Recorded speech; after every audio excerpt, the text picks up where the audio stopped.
An old man arrived at Jihan's apartment. 10 minutes earlier, he was on the phone, letting someone know he had reached Jihan's place. This old man wasn't just anybody. He was the director of the South Korean government's BattleNet administration. He had bodyguards with him and was talking with the vice president, promising to repay the vice president's kindness. When Jihan and his niece Seah opened the door, they welcomed the director. They prepared drinks and food, and the director apologized for not visiting more often. Jihan, however, wanted to know why the director was there. The director was shocked by Jihan's directness, but explained that the administration wanted to give Jihan an award. Jihan thanked him. But then, the director said Jihan and Seah had to apologize to Taewon Daily Company. Jihan and Seah were confused. The director explained that Jihan had beaten up some people from Taewon Daily, and a public apology was needed to smooth things over. Jihan refused. He said if that was all the director had to say, he should leave. Jihan got up to leave the table, which made the director shout in anger. The director then threatened Jihan, saying Taewon Daily was preparing a news article about Seah. He mentioned that despite Jihan's efforts to clean up Seah's image through donations, many people still disliked her because of her Sword King bloodline. The director forced Jihan and Seah to apologize. Suddenly, Jihan used his force power to move a glass of juice and pour it on the director's head. Jihan told the director not to provoke him or his niece again. The director was furious but couldn't do anything. He shouted at Jihan, asking how he could treat the director of BattleNet this way. He threatened that Jihan's actions would turn the South Korean government and the media against him. After the director left, Jihan and Seah looked at each other, smiled, and felt happy about what they had done. Meanwhile, at Taewon Daily's main office, the BattleNet director was cleaning the juice off his face. He informed the Taewon Daily vice president about what Jihan had done.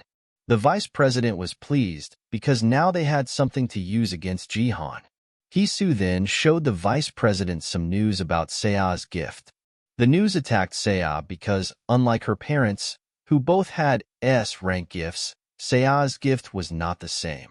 The camera showed Seah looking sad, and the vice president was happy about this, telling the director not to worry too much. The vice president said that Jihan might be acting all high and mighty now, but once he learns his lesson, he will become humble. The director agreed. Suddenly, a secretary rushed in with urgent news and showed a live stream featuring Jihan. They all watched the stream. In the live stream, Jihan talked about Taewon Daily and the BattleNet administration, playing a voice recording of the director forcing Jihan and Seah to apologize to Taewon Daily and threatening to reveal information about Seah's gift. Jihan explained this to all the viewers, pointing out how the director and Taewon Daily had threatened him and his niece. The viewers began commenting about how the directors were threatening players and their families. Some viewers mentioned that this was why the Sword King left, and others expressed their shame toward the BattleNet administration. Jihan also revealed that 2 members of the Taewon Daily family had attacked him to publish a bad article about Seah, and that the BattleNet administration had threatened him because Taewon Daily was backing them. Since their threats didn't work, they tried to release info on Seah's gift, which was not good. Jihan decided to show everyone watching the stream Seah's gift once and for all. Seah opened her status window and showed her gift and status to the viewers. Her gift was Late Bloomer, a rank F, gift with 100% natural stat growth potential. Hee-soo and the vice president were shocked by the gift, as were all the viewers. Everyone was amazed and began saying good things about Seah's gift. Jihan told the viewers that Seah's gift was not too bad and hoped this would clear any misunderstandings. Suddenly, America First Guild donated 100,000 GP to Jihan. The person introducing himself as their scouter surprised Jihan by requesting to open his inbox for an offer. Jihan, considering the donation, agreed.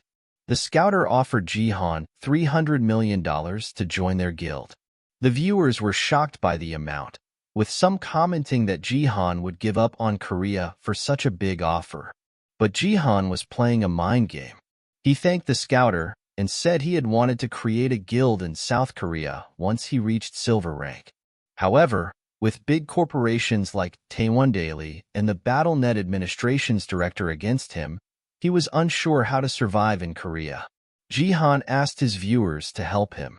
His viewers began sending complaint messages to Taewon Daily and the BattleNet director, urging Jihan not to leave Korea. Then the stream ended. Seah asked her uncle what to do next. Jihan told Seah to rest while he took care of things. Jihan called Lady Lee, who, surprised and shy, wondered why Jihan wanted to meet her suddenly. She asked her bodyguard, Gyeong, to help her choose casual clothes. Meanwhile, Jihan faced a group of ninjas sent by Taewon Daily or the BattleNet director. He decided to use his new power given by the Shadow Queen. A huge shadow appeared, shocking the ninjas. Jihan used the shadow power to defeat them. He found the shadow power impressive, and the shadow, an avatar of the Shadow Queen, reminded him to be thankful. Ignoring the shadow's boasting, Jihan answered a phone call from Lady Lee. She had arrived at their meeting place but was upset when Jihan didn't show up. Her bodyguard asked what happened, and Lady Lee answered that Jihan had rejected her again. At Taewon Daily, the vice president was being beaten by his father for ruining the company's reputation. Hee-soo tried to stop her grandfather and blamed Jihan and Seah. Her grandfather slapped her and regretted how he had raised her. He shouted that the stock of Taewon Daily had fallen because of them and threatened to expel both from the family if they couldn't resolve the situation. Hee-soo, angry and frustrated, believed her plan had no flaws. In another scene, Seah was in the game arena, checking her status window, unsure whether to start fighting. Someone behind her, judging her as a newbie, decided to attack. The attacker, with a rank A gift and increased agility, pulled out his sword and slashed at Seah from behind. Seah blocked the attack, realizing how her power worked. She disarmed the attacker and used his sword for her first kill, surprising him with her skill. Jihan watched Seah's live stream and felt happy for her first game battle victory. The shadow avatar by his side commented that Seah was doing well, despite being a low ranker. Jihan retorted, reminding the avatar that he was her master and also low-ranked. The avatar told him to shut up, reminding him she was there on an important mission from the Shadow Queen and that he should be thankful for her assistance. Jihan remembered the time when his arm turned into a dark shadow. Both he and Seah were shocked.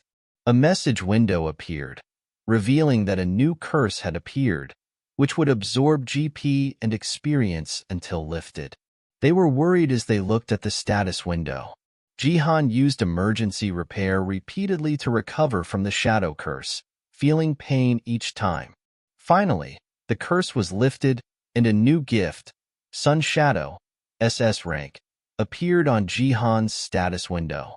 This gift was linked to the Shadow Queen and could transform into a shadow sword, increasing its rank through the Shadow Queen's power. Relieved that Jihan's arm was okay, both were suddenly startled by a strange voice emerging from Jihan's shadow. Jihan shouted for Seah to back away as a huge shadow waved, revealing the shadow avatar, Ariel. Seah was surprised, staring at the avatar. Ariel explained that the Shadow Queen had given her the duty to serve Jihan. Jihan was surprised but realized he hadn't yet used the shadow sword in the BattleNet. He saw its potential. Ariel, irritated by Jihan ignoring her, shouted for him to focus on increasing the shadow sword's stats. Later, Jihan and Seah had dinner, which Jihan cooked by watching a tutorial. They cheered Seah for her first battle. She felt happy and asked Jihan about the offer from America's First Guild. Jihan said he would refuse, even if they offered a lot of money, because he could earn that much later on. He also mentioned he would not join any guild because he planned to create his own. At that moment, Lady Lee arrived at Jihan's apartment with a determined look on her face.